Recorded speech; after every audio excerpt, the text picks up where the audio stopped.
Welcome to the Refusion Podcast, where we transform patient care. Welcome back to another episode of the Refusion Podcast. Again, here with you is Jennifer with my co-host John. Today, we're diving into a pretty big shift that's happening right now in healthcare marketing, and honestly, it's changing the rules faster than most practices realize. Yeah, and if you've been relying on traditional SEO, keywords, backlinks, Google rankings, you might already be feeling it, because those 10 blue links we've all optimized for, they're not the main event anymore. Exactly.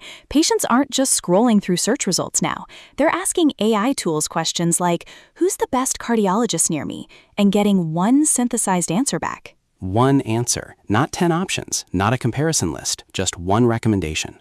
And that recommendation is based on signals most practices haven't actively managed before. That's the key. This isn't just an evolution of search, it's a complete rewrite, and the stakes are higher in healthcare than almost any other industry. Right. Choosing a restaurant based on AI, low risk. Choosing a doctor, that's a decision about your health. So naturally, AI systems are applying a much stricter standard. Let's put some numbers behind this. By 2025, about half of consumers were already actively using AI-powered search tools. And projections show that by 2028, AI search could influence around $750 billion in consumer spending. That's massive. Even more interesting, about 44% of users already prefer AI search over traditional results for everyday queries. And in healthcare specifically, around 40% of patients are using AI tools to research providers before booking. So this isn't coming, it's already here. Which brings us to the question every practice should be asking right now. When a patient asks AI to recommend a provider like you, what does it actually see? And the answer to that comes down to something we call the Authority Signals Framework, the 4 pillars AI uses to evaluate whether your practice is credible enough to recommend. Let's start with the first pillar, credentials. AI is trained to prioritize medically credible sources, so it's actively scanning for things like MDs, DOs, PhDs, board certifications, published work, anything that verifies clinical legitimacy. And here's the catch. If that information is missing or hard to find, AI doesn't give you the benefit of the doubt. It just skips you. Exactly. A thin physician profile isn't neutral. It's a liability. So every provider needs a complete, detailed, credential-rich profile across your website and directories. The second pillar is what we call the institutional trust loop. Basically, AI looks at who you're associated with. Hospital networks, recognized directories, government databases, these all act as credibility shortcuts. And if you're a smaller or independent practice, you might not have that built-in authority. But you can control your presence across major directories: Google Business Profile, HealthGrades, WebMD, ZocDoc, NPI Registry. And consistency is everything here. Your name, address, and phone number, your NAP data, has to match exactly across platforms. Even small discrepancies can break that trust loop. The third pillar is one a lot of practices overlook: medical review.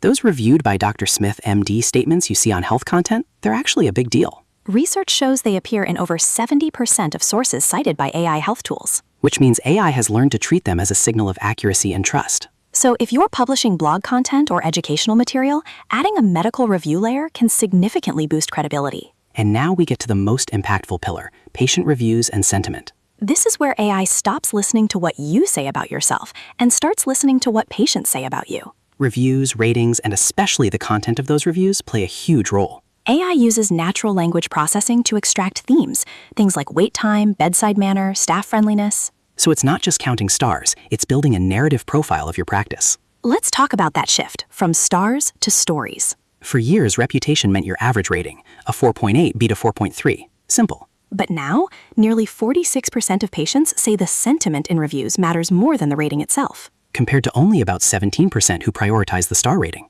That's a huge shift. Think about it. Great doctor, 5 stars, versus a detailed story about feeling heard and understood. Both might be 5 stars, but only one gives AI meaningful data. That's what we call narrative density, the richness of detail in reviews. And practices with more detailed reviews tend to perform better in AI-driven search. Now let's switch gears to something more technical, but just as important: how AI reads your website. Because here's the truth, AI doesn't experience your website like a human does. It's not impressed by your design or your team photos. It's looking for structured, clearly labeled information. A helpful analogy here is a nutrition label. Humans can look at a product and get the gist. Machines need structured data. And for websites, that structure is called schema. It tells AI exactly who you are, what you do, where you're located. Without it, AI is basically guessing. Another big issue is what we call the fractured entity problem. AI is constantly cross-referencing your data across platforms. If your information doesn't match, different phone numbers, slightly different names, it creates uncertainty. And when AI is uncertain, it doesn't penalize you. It just ignores you. Silent exclusion.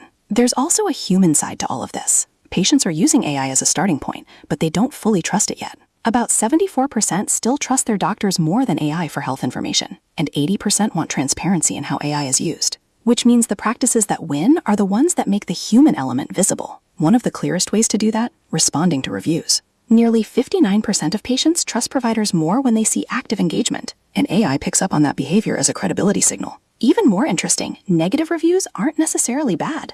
Right, about 25% of patients say negative reviews actually increase trust if handled well. Because it shows accountability and professionalism. So let's make this practical. Quick checklist. Is your NAP data consistent everywhere? Are you collecting fresh reviews consistently? Does your website answer real patient questions in plain language? Are your physician profiles complete and detailed? And are you responding to reviews, especially the negative ones? Here's the bottom line. Reputation management, online visibility, and patient experience, they're no longer separate strategies. In the AI era, they're one unified signal. And the practices that understand that are the ones AI will recommend. The good news, this isn't about gaming the system. It's about clarity, consistency, and authenticity. Making it easy for AI and patients to trust you. And that's all for today's episode. If you're thinking about how your practice shows up in AI-driven search, now's the time to act. Because invisibility isn't a penalty anymore. It's just what happens when AI isn't confident in your data. Thanks for tuning in, and we'll see you next time on the Repugen podcast. Thanks for listening to the Repugen Podcast, your path to better healthcare.